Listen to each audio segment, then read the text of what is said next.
Assam rifles বাহিনীর উদ্যোগে drone show এবং প্রদর্শনী আয়োজিত। আসাম রাইফেলস ময়দানে আয়োজিত ড্রোন শো এবং প্রদর্শনীতে মুখ্যমন্ত্রী সহ অন্যান্যরা উপস্থিত ছিলেন। রাজ্যের সুরক্ষা বিধানে বিভিন্ন নিরাপত্তা বাহিনী নিয়োজিত রয়েছে। এর মধ্যে রাজ্যে নিযুক্ত রয়েছে আসাম রাইফেল বাহিনী। শুক্রবার আসাম রাইফেল ময়দানে আসাম রাইফেলস বাহিনীর উদ্যোগে ড্রোন শো ও প্রদর্শনী আয়োজিত হয়। উপস্থিত ছিলেন মুখ্যমন্ত্রী মানিক সাহা।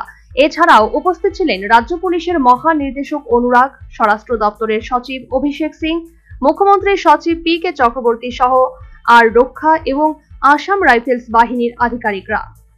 ড্রোন প্রদর্শনীতে রাখা বিভিন্ন ধরনের ড্রোনের বৈশিষ্ট্য নিয়ে আসাম রাইফেল বাহিনী আধিকারিকরা মুখ্যমন্ত্রী ও অন্যান্য অতিথিদের অবগত করেন। এদিন ড্রোন শোতে আসামের বিল রাইফেলস বাহিনীর পক্ষ থেকে বিভিন্ন ধরনের ড্রোন জরুরি প্রয়োজনে কিভাবে কাজ করে এবং সেনাবাহিনীর ওপর ভিত্তি করে কিভাবে অপারেশন সম্পন্ন করে তা সকলের সামনে তুলে ধরে।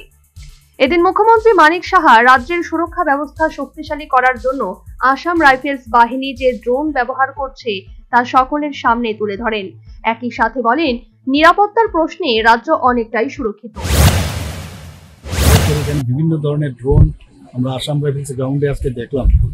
এখানে সুরক্ষার কারণে হয়তোবা সেইভাবে ফায়ারিং ইভেন্টসটা সেইভাবে দেখানো যায়নি, কারণ সেটাকে ডেমনস্ট্রেশন হিসাবে দেখানো হয়েছে।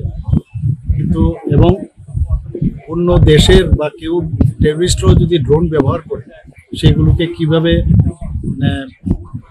সেগুলোকে অফ করা যায়, সেগুলোকে নষ্ট করা যায়, তারও কিন্তু এন্টি ডিফেন্স ড্রোন সিস্টেম এখানে দেখলাম।